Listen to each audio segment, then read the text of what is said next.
আজকে আদালত প্রাঙ্গণে তথ্য মন্ত্রণালয় যিনি দায়িত্বে ছিলেন, তথ্য উপদেষ্টা কি যেন আইসিটি মন্ত্রী ছিলেন, প্রতিমন্ত্রী জোনায়েদ পলক, এই লোকটাকে নাকি এখন ডিভিশন দেয়নি, এই জন্য ওনার আইনজীবী আদালতকে জানিয়েছে যে উনি একটা এমপি মানুষ, ওনাকে আদালত থেকে এই রায়টা দেওয়া হোক যে ওনাকে যেন ডিভিশন দেওয়া হয়। ওনাকে ফাঁসির কন্ডেম সেলে ফাঁসির আসামিদের সাথে জঙ্গিদের সাথে রাখা হয়েছে। এখন এই মানবতার কথা আসে কোন কারণে? এই 15.5 বছর তো আমরা ওইভাবে ছিলাম। এক কথা বলেন না কেন? আমারে যে মামলা দিয়েছে, আমারে তো জেলখানায় শ্বশুর বাড়ির মতো থাকার কথা। আপনি আমারে জঙ্গিদের ভেতরে, জালেমদের ভেতরে, এমনকি ফাঁসির কন্ডেম সেলের ভেতরে 3 বছর রাখলেন। অধ্যাপক মিয়া গোলাম পরোয়ার, উনি এমপি না? এক কথা বলেন না কেন?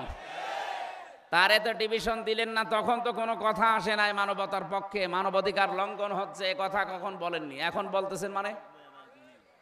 কোন কারণে এসব কথা এখন ছড়াচ্ছেন? তখন আমাদের মাথায় দড়ি বেঁধে নিয়ে যেতেন, তখন মানবাধিকার লঙ্ঘন হয়নি। যত অধিকার লঙ্ঘন হচ্ছে এখন। এমপি সাহেব যারা, মন্ত্রী সাহেব যারা, তাদের জন্য ডিভিশন দেওয়ার নিয়ম আছে।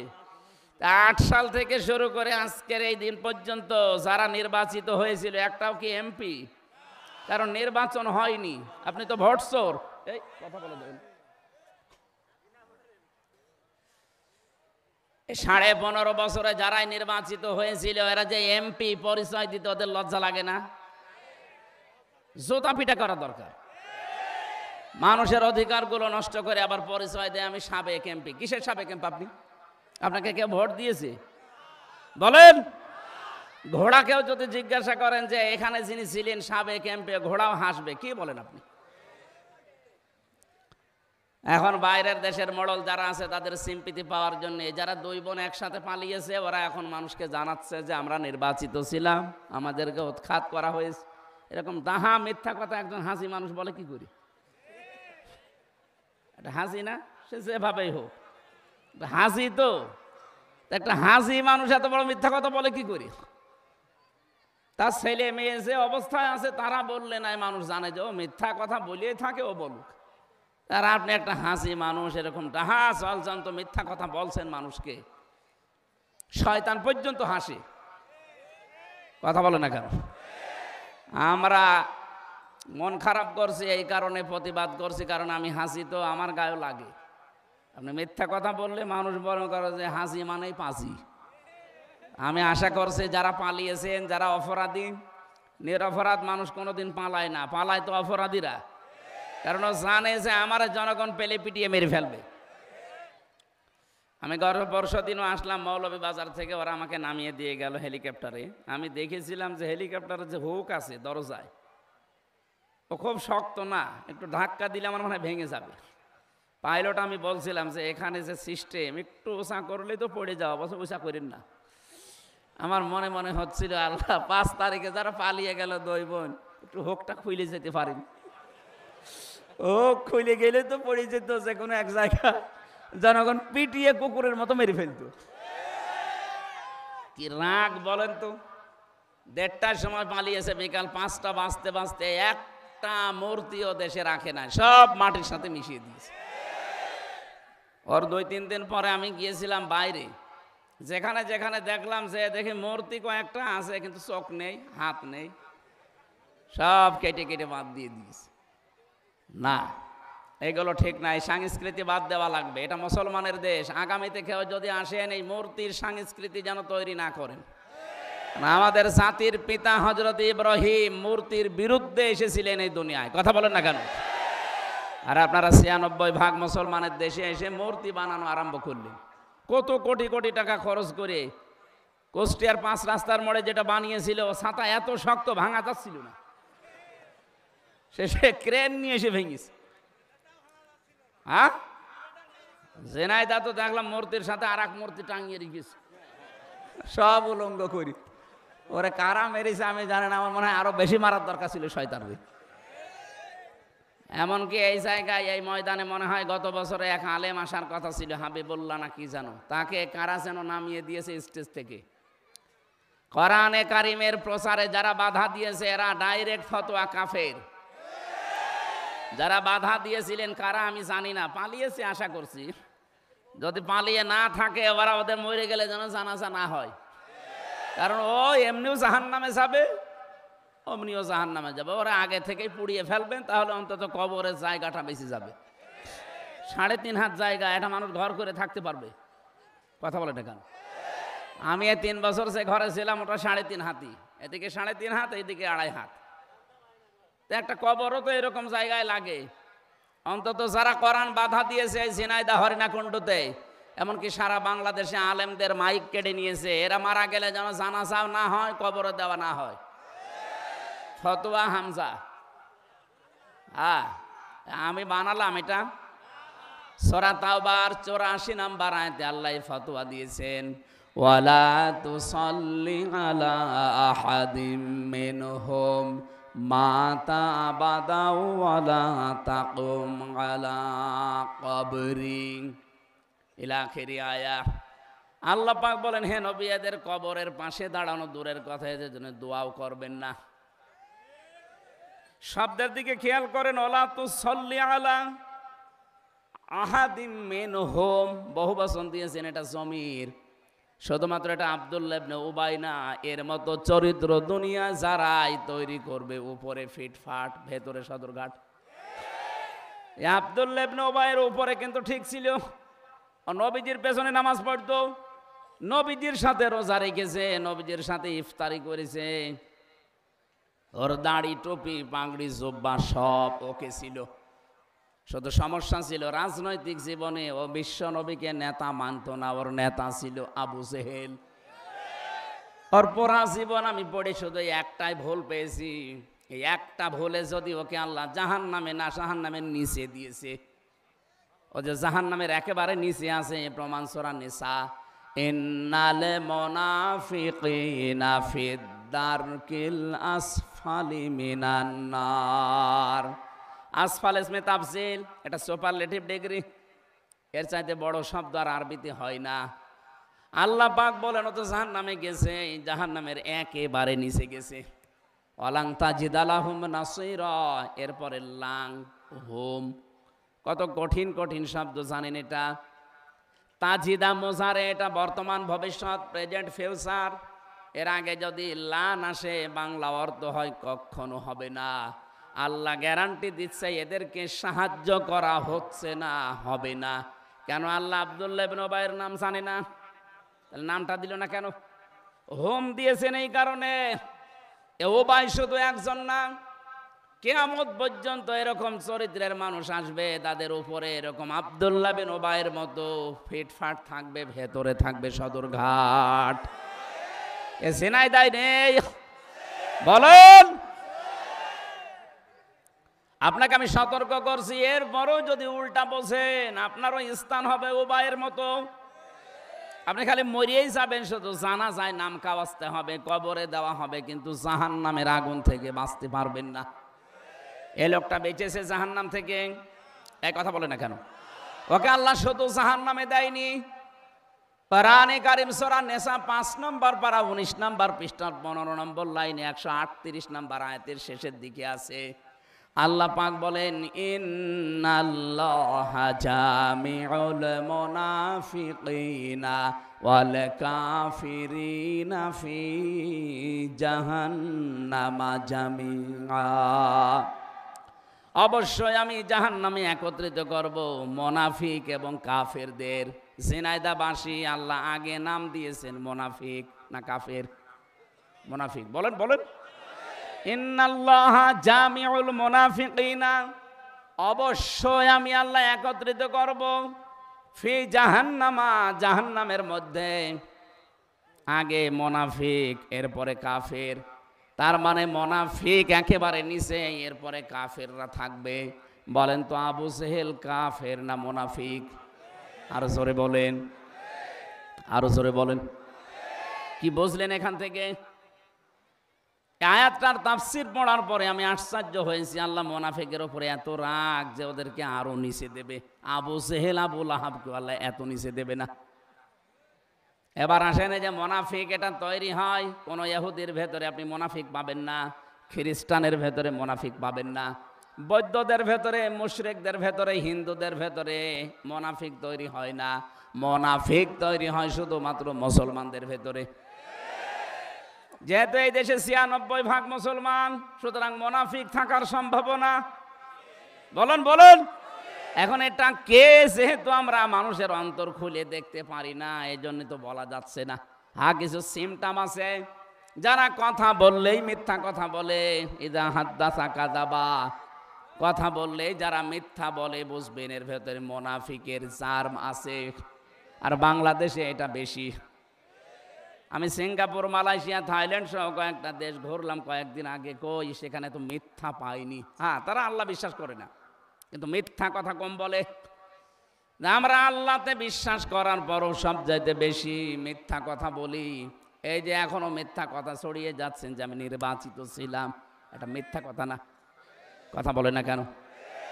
এই জন্যে ৮ সাল থেকে ২৪ সাল পর্যন্ত যারা সংসদ নির্বাচন করেছে, যারা উপজেলা নির্বাচন করেছে, যারা মেয়র নির্বাচন করেছে, যারা ইউনিয়নের চেয়ারম্যান মেম্বার, কেউ যেন কোনো জায়গায় না লিখে যে সাবেক এমপি। এটা মিথ্যা কথা। আমরা সাবেক এমপি মানি না। কিসের সাবেক এমপি? আপনি কি আমার ভোট নিয়েছেন? কথা বলছেন না কেন? সুতরাং কেউ যেন না লেখে এটা কোনো পোস্টারে, পেপারে। সাবেক এমপি না, আপনি আমার মতো সাধারণ মানুষ, আমার মতো মানুষও না, আপনি চোর। কথা বলে না কেন? কি চোর? আরো জোরে। এটা সারা দেশে, সারা পৃথিবীতে ছড়াবেন। ও হাসি বসে বসে মিথ্যা কথা বলবে আর ছেড়ে দেবো মানে? ও যেন মিথ্যাবাদী হিসাবে তামাম দুনিয়ায় প্রচার হয়ে যায়। কারণ শুধু দুনিয়া না, যখন কেউ মিথ্যা কথা বলতে থাকে, আল্লাহ পাক ফেরেশতাকে আদেশ দিয়ে দেয়, এর নাম মিথ্যাবাদী বলে তামাম আসমানে প্রচার করে দাও। সুতরাং হাজি 2 বোন মিলে যে মিথ্যা ছড়াচ্ছে, সারা আসমানের ভেতরে ফেরেশতারা জানে যে এরা হাজি হলেও মিথ্যাবাদী। তামাম দুনিয়ার সবার ভেতরে প্রচার হয়ে যাবে যে 2 বোন কি, আর জোরে বলেন, মিথ্যাবাদী যারা, তাদের অনুসারী যারা, তারাও মিথ্যাবাদী। আপনাদের হরিণাকুণ্ড এবং সদরে যারা দায়িত্বে ছিলে দেখেছেন কি দাপট তাদের, মিথ্যা বলতো আবার দাপট দেখাতো। তাহলে এখান থেকে প্রমাণ হইল কি, কথা বললে যারা মিথ্যা কথা বলে, যাদের কাজকর্ম মিথ্যা, যাদের অ্যাক্টিভিটিস মিথ্যা, এরা কি? মুনাফিক। বলেন বলেন। ওয়াইদা ওয়াদা আখলাফা, যারা ওয়াদা করে কিন্তু ঠিক রাখে না। আজ কত ওয়াদা আমরা করেছি, কিন্তু ওয়াদাগুলো ঠিক নেই। নিজের সাথে ওয়াদা করেছিলাম আমরা সেই জন্মের আগে। রব্বুল আলামিন জিজ্ঞাসা করেছিলেন আমাদেরকে, আলাস্তু বিরব্বিকুম, আমি কি তোমাদের রব না? যত ওহী আমরা ছিলাম, যত রূহ, প্রত্যেকেই বলেছিলাম ক্বালু বালা, অবশ্যই আপনি আমাদের রব। এ কথাটা স্বীকৃতি দেওয়ার পরে দুনিয়ায় যারা রব মানে না, রব কি? আজকের তেলাওয়াত কিন্তু আয়াতে আছে, আমরা ব্যাখ্যায় যাব ইনশাআল্লাহ। যারা রব হিসাবে আমার আল্লাহকে 5টা বিষয়ে মানে না, এই মানুষগুলো মিথ্যাবাদী, এরা ওয়াদা খেলাফকারী, এরা মোনা। একেবারে শুরু হয়েছে সেই রূহের জগৎ থেকে। মায়ের পেটে আসার পরে ফেরেশতারা যারা আমাদের দায়িত্বে ছিল, তারা পর্যন্ত আমাদের কাছে ওয়াদা নিয়েছিল। ওখান থেকে শুরু করে দুনিয়ায় আসলাম, আসার পরে আমাদের কানে কিন্তু অন্য ধর্মের মতন একটা ওয়াদা দেওয়া হয়েছিল, আল্লাহু আকবার। তুমি যে আসলে দুনিয়ায়, এখানে কিন্তু সব কিছুর তুলনায় বড় কে? বলেন বলেন। যেই সন্তানের কানের কাছে ছোটবেলায় জন্মের পরে আওয়াজ দেওয়া হয়, ও বড় হয়ে আল্লাহু আকবার আর সহ্য করতে পারে না। কথা বোঝেন?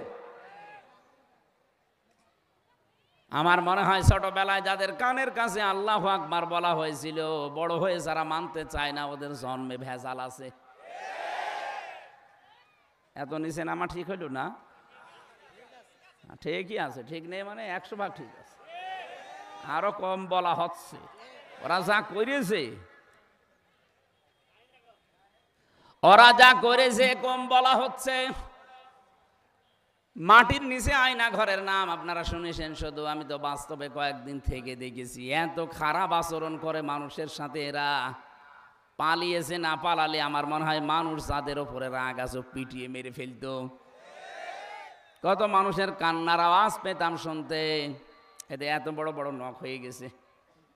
8 বছর 10 বছর 14 বছর পর্যন্ত পড়ে আছে, কেউ জানে না। চুল দাড়ি গপ, মনে হচ্ছে জঙ্গল থেকে একটা মানুষ বেরিয়ে আসতেছে। জঙ্গলি মানুষের নাম শুনেছিলাম আর আমি দেখেছি। এই যে নখ এত বড়, বলেন তো কত বছরে এত বড় নখ হয়? 14 বছর পড়ে আছে লোকটা, 12 বছর 10 বছর 8 বছর ওরা ওই খুশিয়ে খুশিয়ে দেওয়ালের সাথে লিখতো যে ভাই যদি বাইরে কেউ যেতে পারেন এই নাম্বারে শুধু জানাবেন যে আমি বেঁচে আছি। এটা মানবতা লঙ্ঘন হয়নি? এখন এই বিনা ভোটের এমপিদেরকে ডিভিশন দেওয়া হচ্ছে না, এ নাকি মানবতা লঙ্ঘন হচ্ছে। ওদের তো পিটিয়ে মেরে ফেলা দরকার। জালেমাকে সাহায্য করার জন্য এরাই দায়ী। এদের ডিভিশন কিসের? এদেরকে ফাঁসির কন্টেম সেলে ঝুলিয়ে রাখা দরকার 24 ঘন্টা। ডিভিশন এত বড় কঠিন অবস্থা, তা একদিন 2 দিন না। নোয়াখালীর হাতিয়া থানার একজন আমার সাথে ছিল, মুফতি ফখরুল সাহেব। উনি আমার মাঝে মাঝে রাতের বেলা এসে বলতেন, ভাই আপনার সাথে কি করে আমি জানি না, কিন্তু আমার এই হাতে পায়ের ভেতরে হাত দিত, দিয়ে সামনে যে লোহার ব্যারিকেড আছে ওর সাথে দিয়ে হাত আটকিয়ে দিত। 1-2 ঘন্টা 5 ঘন্টা না, বছরের পর বছর এভাবে রেখে দিয়েছে। 1-1.5 মিনিট সময় দিত, 24 ঘন্টায় শুধু 1-1.5 মিনিট। 1 লোটা পানি দিয়েছে, ওইটা দিয়ে টয়লেট করবো, এটা দিয়ে ওযু করবো, ওইটা দিয়ে খাবে। টের পাচ্ছেন কোথায় পৌঁছিয়েছে ওরা? আর এখন মানবতার কথা বলেন। সকালবেলা কয়েকটা দেখতাম পচা ছোলা দিয়ে গেছে, দুপুর বেলা দিয়েছে 1 মুঠা ভাত, মনে হচ্ছে কেউ মাখিয়ে দিয়েছে, ও কুকুরও খাবে না। এভাবে যদি 2-5 দিন করে ছেড়ে দেয় তাও তো বাঁচা যায়? বলেন তো, একটা মানুষ 8 বছর 10 বছর 14 বছর এভাবে বেঁচে থাকে কি করে? আর আপনি এখন বলেন যে আমি কি করেছি, যে আমার পালানো লাগবে। পালানেন কেন? থাকেন না কেন? কি করেছেন? আমি নিজে তো দেখেছি কি করেছেন। জেলে দেওয়ার পরও আপনার রাগ যায়নি, এরপরও আমাদেরকে যোগাযোগ বিচ্ছিন্ন করে রেখেছিলেন। বাবাকে আমি 3 বছর পরে দেখলাম, আমি জানি না আমার বাবা বেঁচে আছে না মরে গেছে। আমার দাদা মারা গেছে জেলে থাকতে, আমি জানি না। 7 দিন পরে কারারক্ষী আমার যে বলছে আপনার একজন মরে গেছে। কে জানি না। ও শুনেছে একজন মুরব্বী মরেছে, পরবর্তীতে আমি আন্দাজ করে বললাম আমার দাদা মরে গেছে। 3 বছর পরে জানতে পেরেছি আমার দাদা দুনিয়ায় নেই। এত কিছু করার পরে বলে আমি কি করেছি আপনি চট করে ঢোকেন, জানাচ্ছি আপনাকে। বলে আমি চট করে ঢুকবো। চট করে ঢুকবো মানে চট করে ঢুকলে ফট করে আয়না ঘরে ঢুকিয়ে দেবো। একটা ওয়াদাও ঠিক রাখেননি। বলেছিল বাংলাদেশ চলবে মদিনার সনদে, চলিয়েছে মোদির সনদে। মদিনার সনদ বাদ দিয়ে চালিয়েছে কোন সনদ? মোদির সনদ। পুরাটা উল্টিয়ে ফেলিস।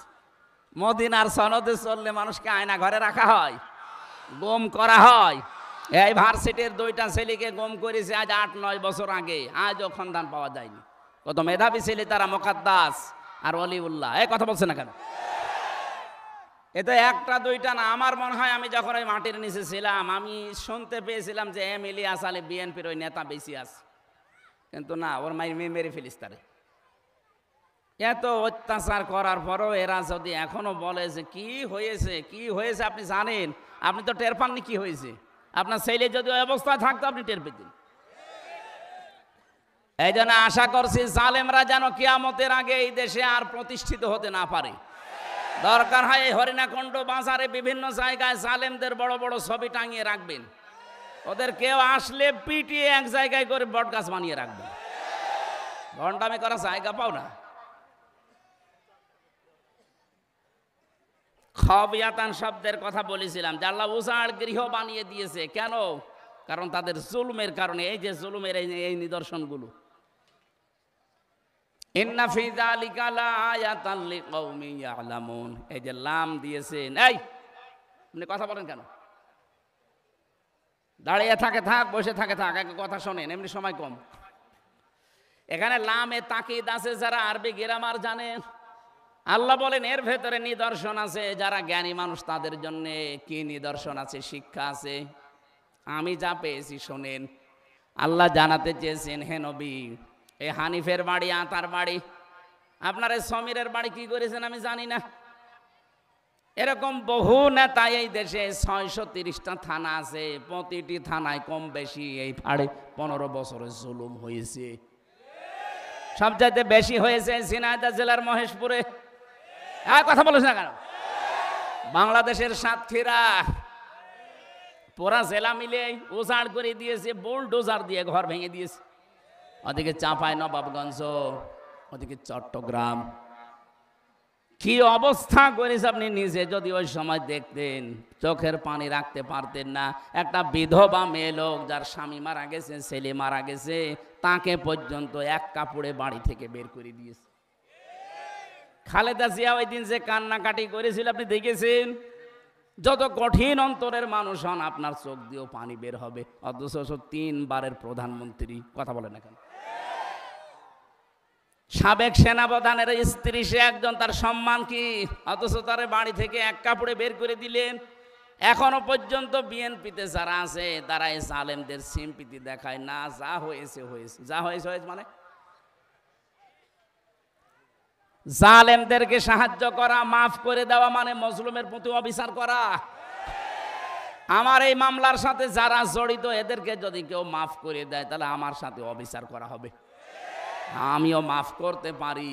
কয়েকদিন আগে বগুড়ার এক ওসি, এই 5 তারিখের আগে, ও আমার মাহফিলে উঠতে দেয়নি। আমি পৌঁছিয়েছিলাম আগস্টের 5-এর আগে, মাহফিলে পৌঁছাতে দেরি, ওরে ফোর্স নিয়ে আমার এমন তাড়া দিয়েছে, মাঠের ভেতর আমি 2 কিলো খালি দৌড়িয়েছি। আমার পা মা কেটে কি অবস্থা হয়েছিল। 5-এর পরে ওর চাকরি চলে গেছে, ওর বিভাগীয় মামলা হয়েছে। আমি এক জায়গায় বলেছিলাম, ওরা আমি খুঁজতেছি, যদি পাই ওরা আমি ন্যাংটা করে ছাড়বো। ও শয়তানের কানে কিভাবে যেন গেছে। সেই দিনে সিরাজগঞ্জ রোডে এক হোটেলে খবর পেয়েছে যে এখানে আছে। ও এতদিন লুকিয়েছিল কক্সবাজারে, চলে এসেছে রাতের বেলা। কিভাবে আমার গাড়িটা ধরে ওই হোটেলে আমি চা খাচ্ছি, আমারে বসে, হুজুর আমারে মাফ করে দিন। কে আপনি? আমার ওসি। আপনারে তো খুঁজছিলাম, আপনি মাফ চাবেন। ওই দিন আমার গাড়িটা আন্দাজে ধরে নিয়ে গিয়েছিলেন, 1,13,000 টাকা নিয়েছেন বিনা কারণে। ওই যে বাড়ি ভাইয়ের গাড়ি ছিল আগে, ওই টাকা ফেরত দেন, এরপরে মাফ চান। টাকা আনি না, না টাকা না দিলে মাফ নেই। এই 15.5 বছরে যাদের কারণে আপনি ব্যবসা করতে পারেননি, যারা চাঁদাবাজি করেছে, আপনাকে চাকরি করতে দেয়নি, বাড়িতে ঘুমাতে দেয়নি, কথা বলেন না কেন? এই যে এই মানুষটা বাড়ি ঘুমাতে পারতো, কোথায় গাছতলায়, কোথায় বাঁশতলায়, কোথায় সে ক্ষেতের ভেতরে থাকা লেগেছে। যার কারণে আপনি ছেলেকে চাকরি দিতে পারেননি, শুধু উল্টাপাল্টা নাম দিয়ে চাকরি থেকে বাদ দিয়ে দিত। যারা গম করেছে, খুন করেছে, মিথ্যা মামলা দিয়ে, মিথ্যা সাক্ষী দিয়ে জেল খাটিয়েছে, তারা এখন আস্তাগফিরুল্লাহ পড়বে আর মাফ হয়ে যাবে। আল্লাহ কি ওই রকম নাকি? জীবনও না। হ্যাঁ, ওনার সাথে যদি কোনো অধিকার আপনার নষ্ট হয়, আপনি নামাজ পড়েননি, আল্লাহ মাফ করে দিতে পারে। কি কথা বলে না কেন? ফায়াগফিরু লিমান ইয়াশা ওয়া ইউআযযিবু মান ইয়াশা। ইচ্ছা করলে মাফ করে দেবে, ইচ্ছা করলে শাস্তিও দিতে পারে। কিন্তু হামজার সাথে যা হয়েছে, আল্লাহ এটা মাফ করবে না। আগে আমার ক্ষতিপূরণ দেবেন, এরপরে আস্তাগফিরুল্লাহ পড়বেন। আপনি মাফ চাচ্ছেন আল্লাহর কাছে, আপনি কি আল্লাহর কাছে অপরাধী? বলেন, নিজের বিবেকে কি বলে? আপনি দোষ করলেন হামজার কাছে, হামজাকে তার জায়গা মতো যেতে দিলেন না, মিথ্যা একটা মামলা দিয়ে, মিথ্যা সাক্ষী দিয়ে আপনি জেলে আটকে রাখলেন। যে কষ্ট দিলেন, এখন যদি আস্তাগফিরুল্লাহ পড়েন, আল্লাহ যদি মাফ করে দেয়, আমার উপর তো অবিচার করা হবে না? শুধু আমি একা, এদেশে লক্ষ লক্ষ হামজা এরকম বিপদে ছিল। সুতরাং যারা মাফ চাইতে চান, হ্যাঁ আমি আপনাদের মাফ করে দিয়েছি। আমার বাবার কাছ থেকে যে টাকা নিয়েছিলেন, আমার ধরার পরেই বলেছিল 10 লাখ টাকা দেন, নয়তো 50টা মামলা দেব। তো গ্রাম্য মানুষ সহজ সরল ভয় দেখিয়েছে, সঙ্গে সঙ্গে 8 লাখ দিয়ে দিয়েছে।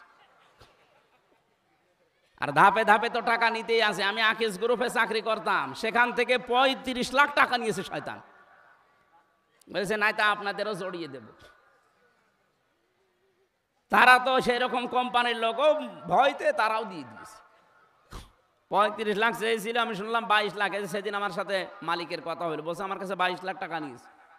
ওই টাকা এখন ও মাঝে মাঝে আমারে বলে যে স্যার টাকা কি ফেরত দেওয়া লাগবে। ফেরত দেওয়া লাগবে না মানে? টাকা কি তোর বাবার টাকা? আগে টাকা ফেরত দেয়, এরপরে মাপসা। এই 15.5 বছরে যে যার কাছে অপরাধ করেছেন তার কাছে আগে স্বীকার করবেন যে, আর ওর ক্ষতিপূরণ হলে ক্ষতিপূরণ দিয়ে বলবেন যে ভাই মাফ করে দিন। এই কথা বলছেন না কেন? তাছাড়া আপনার কোনো আস্তাগফিরুল্লাহ মাফ মাফ। আমি ওসিকে সেদিন বলেছি আপনি টাকা ফেরত দেন, আগে টাকা ফেরত দিয়ে যাবেন, এরপরে বলবেন হুজুর মাফ করে দিন। আমি মাফ করে দিলাম, কিন্তু টাকা চাই, টাকা ছাড়া মাফ নেই। আমার ওপর শারীরিক যে নির্যাতনগুলো হয়েছিল, আমার পা কেটে গিয়েছিল, আমি দৌড় দিয়েছিলাম, এগুলোর জন্য আমি মাফ করে দিয়েছি। কিন্তু টাকা না দিলে কোনো মাফ হবে না। মিথ্যা মামলা দিয়ে, মিথ্যা সাক্ষী দিয়ে দিয়ে আপনি বিনা কারণে মিথ্যা সাক্ষী দিতে গেলেন মানে? অনেককে বাধ্য করতো মিথ্যা সাক্ষী দিতে। সাক্ষী দেয় মানুষ দেখে, শাহেদ মানে সাক্ষী। শাহেদ মানে কি বলেন বলেন? শাহেদ হয় কখন? মানুষ যখন এই চোখ দিয়ে দেখে। কথা বলে না কেন? 15.5 বছরে যত মামলা ছিল, সাক্ষী যারা দিয়েছে অধিকাংশগুলো দেখা সাক্ষী না, শোনা সাক্ষী। আপনি দেখেন, আমার যারা সাক্ষী দিয়েছে, আমারে ধরে নিয়ে গেল বাড়ি থেকে, আর ওখানে পরের দিন পেপারে দিলে ওনারা আমরা মজমপুর গেট থেকে ধরেছি। পুরা মিথ্যা কথা। তাহলে এই বিরুদ্ধে তারা সাক্ষী দিয়েছে, তারা কি সত্য সাক্ষ্য দিতে পারবে? পুরাটা বানিয়ে বানিয়ে দেবে না। এই জন্য মুসলমান যদি মিথ্যা সাক্ষী দেয়, সে আল্লাহর বান্দা থেকে খারিজ হয়ে যায়। এ বাংলাদেশে মিথ্যা সাক্ষী বন্ধ হলে 1,10,000 মানুষ জেলখানায় আছে, আমার মনে হয় 70,000 বের হয়ে যাবে। বিনা কারণে পড়ে আছে, কিচ্ছু জানে না। বান্দার হক নষ্ট করবে না, এটা কিন্তু বান্দার হক। ও যতদিন মাফ না করবে, আল্লাহ আপনাকে মাফ করবে না। এই যে মেয়েদের এই দেনমোহর দেওয়া, এটা কিন্তু তার হক। আজ বাংলাদেশে অনেকে দেনমোহর না দিয়ে মাফ চেয়ে নেন, না মাফ হবে না। আগে দেনমোহরের টাকা দেওয়া লাগবে। এক কথা বলে না কেন? দেনমোহর শোধ আছে কার কার? হাত তোলেন তো। ও আমার বাপ তো হাত তুলছে না। আমার আব্বা ধরা খাবে। আব্বা কত আপনার দেনমোহর কত দেওয়া লাগবে? আপনার দরকার টাকা না থাকলে আমারে বলেন, আমি টাকা দেবো, এটা মারে দেওয়া লাগবে না। আমার আব্বার মনে হয় বাকি আছে। হাত তুলছে না কেন? বাকি নেই? ক টাকা?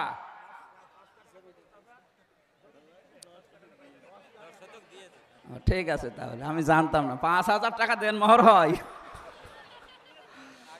না। যারাই যা করেছেন সে যতটুকুই হোক দেওয়া লাগবে, দেওয়া লাগবে। হোসাইন পেছনে না, ও বিয়ে করার সময় মনে হয় সরাসরি দিয়ে দিয়েছিল। ও অল্প করেছে মনে হয় 2,000, 1 লাখ।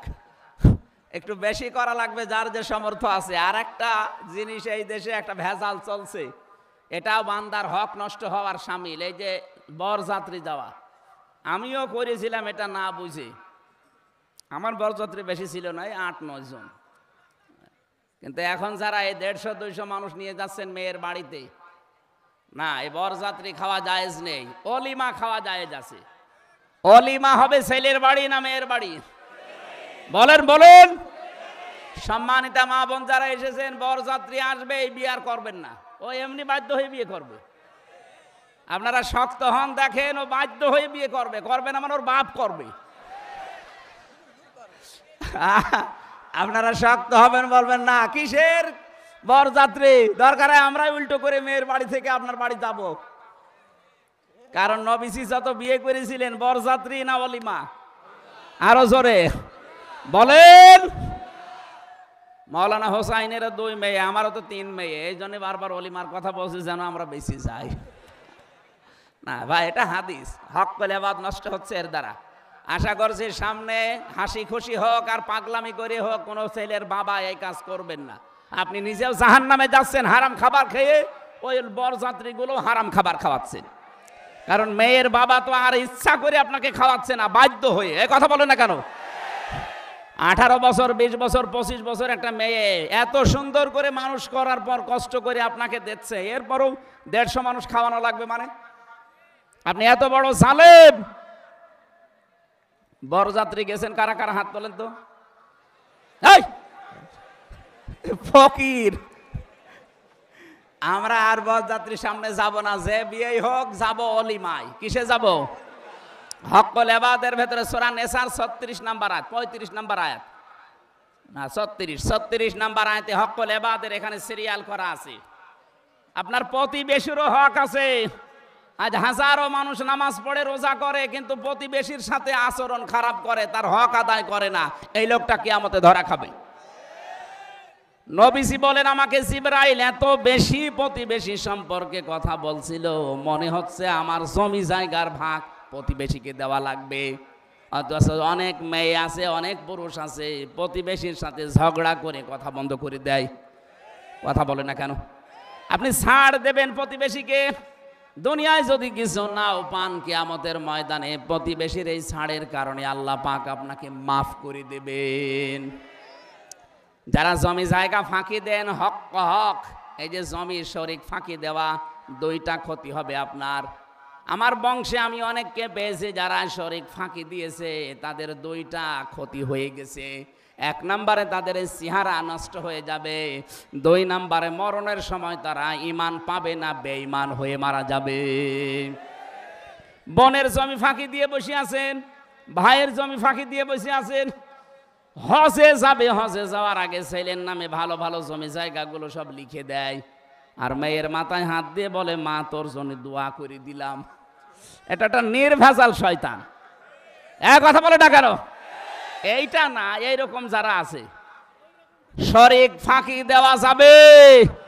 আরে ভাই, আল্লাহর সাথে যে একটা আছে, নামাজ পড়েন না, রোজা রাখেন না, হজ করেন না, আল্লাহ ইচ্ছা করলে মাফ করে দিতে পারে।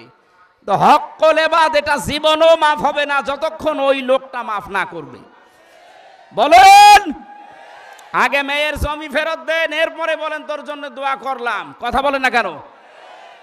সম্মানিত মা বোনেরা, স্বামীর হক আছে আপনার প্রতি, স্ত্রীর প্রতি আছে স্বামীর হক, স্বামীর প্রতি আছে স্ত্রীর হক। বিশ্বনবী জানিয়েছেন, ওই স্বামী আল্লাহর কাছে উত্তম স্বামী যে স্বামী তার স্ত্রীর কাছে উত্তম। আজ হাজারো পুরুষ মানুষ বাইরে অনেককে আমরা ভালো বলে দেখি, কিন্তু স্ত্রীর কাছে সে ভালো না। না, আমরা এমন চরিত্র নিজে আজকে থেকে অর্জন করার চেষ্টা করব, বাইরে যেমন আমাদের ভেতরেও যেমন ওই রকম হয়। কথা বলেন ঠিক কিনা? এটা তিরমিজি শরীফের হাদিস। নবীজি বলেন, ইদা নাযারা ইলাইহা সাররাতুহু, স্বামী যখন বাইরে থেকে আসবে, মেয়েদের অভ্যাস, মেয়েদের আচরণ হবে স্বামীকে আনন্দ দেওয়া, হাসি মুখে কথা বলা, অভ্যর্থনা জানানো, সালাম দেওয়া। পরিবারে এখন সালাম তো উঠে গেছে, সালামের পরিবর্তে মুখ বন্ধ করে এমন অবস্থায় থাকে মনে হয় শয়তান ওকে চেপে ধরেছে। কোন মানুষ যদি পরিবারে ঢুকে সালাম দান করে, সারাদিন 24 ঘন্টায় যদি 25 বার সালাম দিতে পারে, ওই দিন মারা গেলেও শাহাদতের মরণ পাবে। এই ছোট আমলটা জারি করেন আজকে থেকে। আমি সহ যারা এসেছি, পরিবারস্থ লোক হোক, বাইরের লোক হোক, ছেলে হোক, মেয়ে হোক, বেটার বউ হোক, সালাম কি দেওয়া লাগবে? আরো জোরে বলেন। এই জন্য স্বামী আসলে আগে সালাম দেবেন। 2 নম্বরে ওয়াইদা গাবা আনহা হাফিজাতুহু, স্বামী যখন বাইরে যাবে নিজেকে হেফাজত করে রাখবেন। স্বামী বাইরে গেলে অনেকে দেবরের সাথে লাইন করে, জেনায় দায় নেই। এই যে মোবাইলে কথা বলে মেয়েরা, কি আওয়াজে কথা বলবে, এই আওয়াজ পর্যন্ত আল্লাহ কোরআনে দিয়েছেন। সূরা আহজাব 22 নম্বর পারা 1 নম্বর পৃষ্ঠা 3 নম্বর লাইনের 32 নম্বর আয়াতের তাফসীর পড়ে নেবেন। মেয়েরা যারা এসেছেন, সূরা আহজাব 32 নম্বর আয়াত, তাফসিরে খাজেন, তাফসিরে ইবনে কাসির কিনে দেখবেন, বাংলায় লেখা আছে। আপনি মোবাইলে, ফোনে, ফ্যাক্সে কিভাবে আওয়াজ দিয়ে কথা বলবেন, এই আওয়াজ পর্যন্ত আল্লাহ কোরআনে দিয়ে দিয়েছেন। জোরে বলেন সুবহানাল্লাহ। 14 জন পুরুষের সাথে আপনি কথা বলতে পারবেন ফ্রি মাইন্ডে। কয়জন? বলেন বলেন। 1 নাম্বার আপনার বাবা, 2 নাম্বার আপনার আপন ভাই, ওই খালা তো ভাই, মামা তো ভাই না। 3 নম্বরে আপনার ছেলে, 4 নম্বরে আপনার মেয়ের যে জামাই আছে, মেয়ের জামাই। মেয়ের জামাই কি বলে? না না, মেয়ের স্বামী। এই শাশুড়ির কি হয়? জামাই হয়।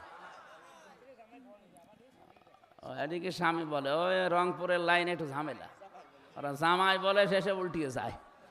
না, এরকম 14 জন আছে, আপন ভাইয়ের ছেলে, আপন বোনের ছেলে, এরকম 14 জন। সূরা নিসার ভেতরে 21 নম্বর আয়াতের তাফসিরে আছে।